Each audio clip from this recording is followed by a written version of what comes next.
बिस्मिल्लाहिर्रहमानिर्रहीम। Class second year, subject mathematics, chapter number 1 है। Unit name है फंक्शन एंड लिमिट्स है। Related topic composition of function और inverse of function. हम कल इसको स्टडी कर चुके हैं। आज हम पढ़ेंगे limits of functions and theorems on limits.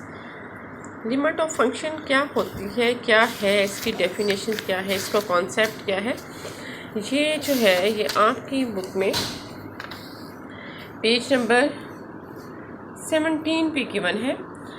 Let a function, limit of the function, let a function fx be defined in an open interval near the number a, need not at a, बिल्कुल ये नहीं होना चाहिए, a के करीब करीब होना चाहिए। if as x approaches a from the both left and right side of a, f of x approaches a specific number l, then l is called the limit of f of x at as x approaches to a. Symbolically it is written as limit x approaches to a, f of x is equal to l.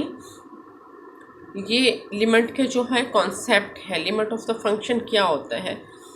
अब यहाँ पे क्या है, theorems on limits of function है। Let f and g be the two functions for which limit x approaches to a, f of x is equal to l, and limit x approaches to a, g of x is equal to m. Then limit का first theorem क्या है, limit of the sum of the two function is equal to the sum of their limits. दोनों functions को पहले आप add करें और फिर लिमिट अप्लाई करें, या दोनों पे लता लिमिट अप्लाई करने के बाद ऐड कर दें। इनकी लिमिटिंग वैल्यू एल है फर्स्ट फंक्शन की और सेकंड की एम है। इसी तरह से एक छोटी सी एग्जांपल से इसने इसको एक्सप्लेन भी किया हुआ है कि x + 5 ये हमारे पास फंक्शन है। x approaches to 1, limit apply की है, is equal to x approaches to 1 plus limit x approaches to 1, 5 जो होगी कांस्टेंट वैल्यू है तो इसलिए 1 + 5 इज इक्वल टू 6। ये हमारे पास इसकी एक्सप्लेनेशन है। इसी तरह से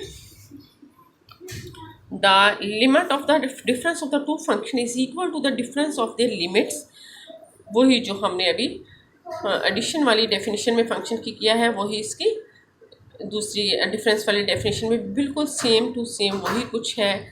उसी तरह से आपने फंक्शन पे लिमिट अप्लाई करें बोथ साइड पे और फिर आपके पास ये उसकी लिमिटिंग वैल्यू आ जाती है, उनको फिर आप माइनस कर दी। इस तरह से अगर हमारे पास कोई भी रियल नंबर के है उसको और फंक्शन से कोई भी रियल नंबर के है उसको अगर आप फंक्शन से मल्टीप्लाई करेंगे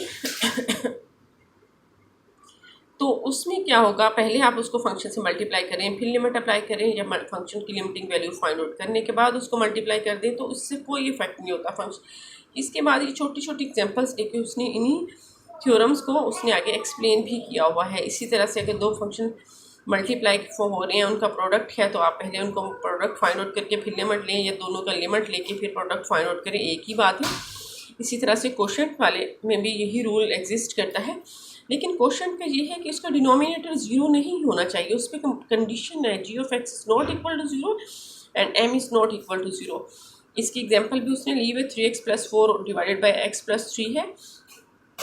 लिमिट x अप्रोचेस टू 2 है, बोथ साइड पे लिमिट। यहाँ देखें डिनोमिनेटर जीरो नहीं होता इस लिमिटिंग वैल्यू पे, तो इसका आंसर जो है वो 2 आ जाता है। अगर फंक्शन की पावर है 5 रेज़ टू n है तो आप पहले फंक्शन की पावर फाइंड आउट करें फिर लिमिट फाइंड आउट करें, या फंक्शन की लिमिट फाइंड आउट करने के बाद उसकी पावर ले लें तो एक ही बात होती है। तो ये फंक्शन का ये इसकी लिमिट्स का थ्योरम नंबर 6 है।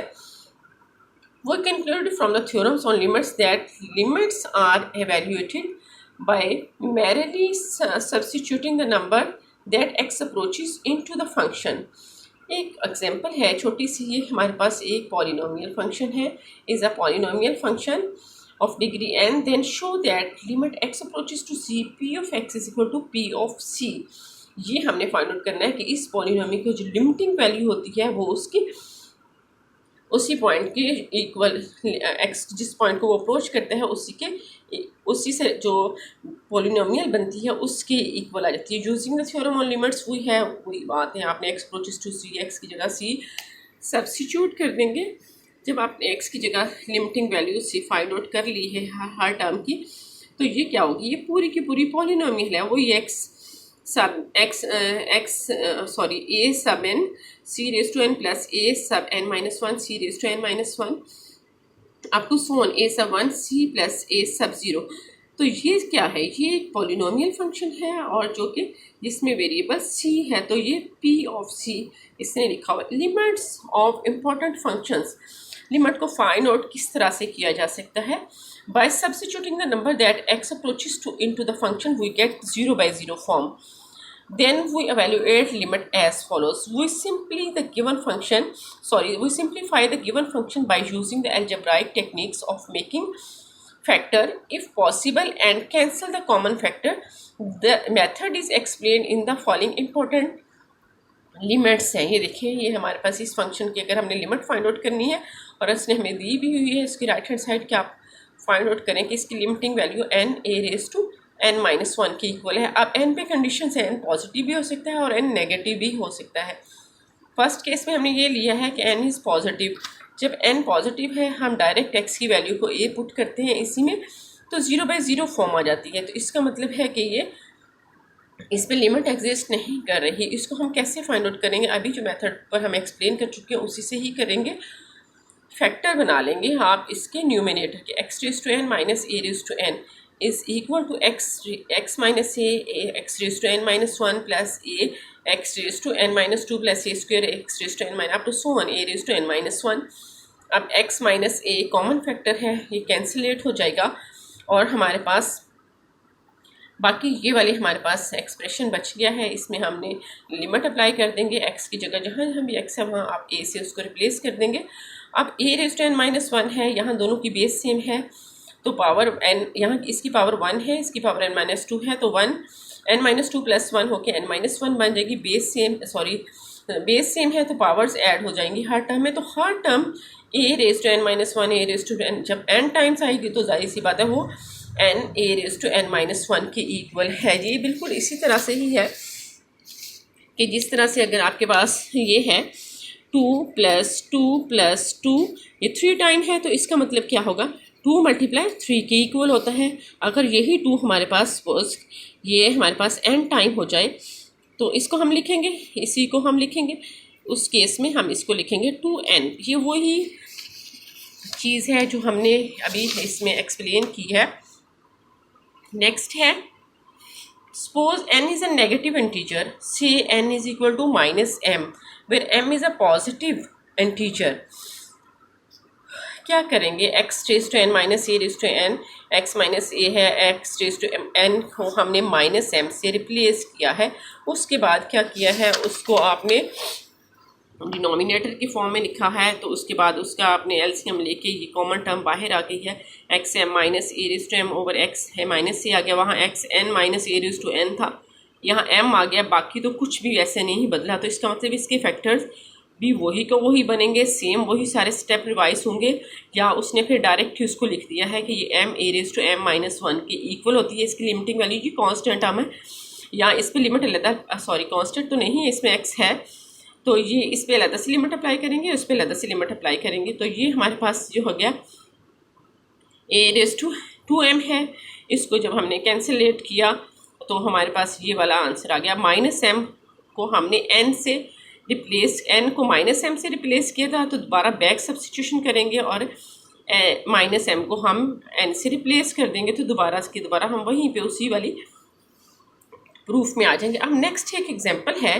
कि इस तरह की फॉर्म की एग्जांपल है। ये ऊपर देखें एक इरेशनल फंक्शन शो हो रहा है, इस इरेशनल फंक्शन को हमने ख़त्म करने के लिए क्या करते होते हैं, रैशनलाइज कर देते होते हैं। रैशनलाइज किया हुआ है इसने, और उसके बाद सारा वही प्रोसेस जो आप लोग इवन 8th क्लास में भी सीख चुके हैं, करने के बाद limit x approaches to 0 end में उसने पुट की हुई है, सॉरी एक्स अप्रोचेस टू 0 नहीं है, जहाँ इसने एक्स अप्रोचेस टू 0 ही है, बिल्कुल x की जगह 0 पुट किया है, तो a स्क्वायर रूट आ जाएगा प्लस a स्क्वायर रूट, तो 2a स्क्वायर रूट आ जाएगा। इसी तरह से ये लिमिट उसने नेक्स्ट में दी हुई है, ये वाली लिमिट्स फाइंड आउट करनी है। Limiting value x square minus 1 over x square minus x है। अब देखें डायरेक्ट अगर हम x की जगह 1 पुट कर दें और यहाँ भी 1 पुट कर दें तो ये 0 by 0 फॉर्म आ जाती है। तो इसका मतलब है कि ये तो अनडिफाइंड फॉर्म आ गई। मैथमेटिक्स में अभी तक इसकी कोई भी डेफिनेशन नहीं है, डिफाइंड ही नहीं है, किसी ने इसी रिज़ल्ट को फाइंड आउट ही नहीं किया है। तो इसके लिए हम इसके फैक्टर बना सकते हैं, नीचे ये न्यूमिनेटर के भी और डिनोमिनेटर के भी फैक्टर बना के कॉमन फैक्टर को कैंसिलेट कर देंगे, जो भी स्टार्ट ही हमने किया था तो बाकी हमारे पास अब ये जो रह जाएगा ये इस पे लिमिट अप्लाई कर देंगे और सेम यही नेक्स्ट एग्जांपल में ये कुछ करना है। अब ये जो है इसी से रिलेटेड गर्ल्स आप लोग एक्सरसाइज पे आ जाए। एक्सरसाइज 1.3 है पेज नंबर 27 पे। Evaluate each limit by using theorems of limits. First question बहुत ही सिंपल है, जिस तरह से यहाँ अपने थ्योरम ऑफ लिमिट्स के छोटे छोटे एग्जांपल्स किए हैं उसी से मिलता जुलता ही है।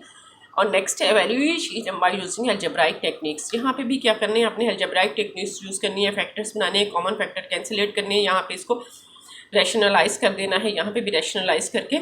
और ये वाला वही बिल्कुल एग्जांपल है जो भी हम पीछे सॉल्व कर चुके हैं, ये सेम वही क्वेश्चन दोबारा यहाँ रिपीट हो गया है। बाकी सारे अपने फैक्टर बना के इसको सॉल्व कर लेना है। तो ये अब हमारे इस एक्सरसाइज के 1 और 2 क्वेश्चन कंप्लीट हो गया है, ये आप कर सकते हैं इजीली। ओके, अल्लाह हाफिज़।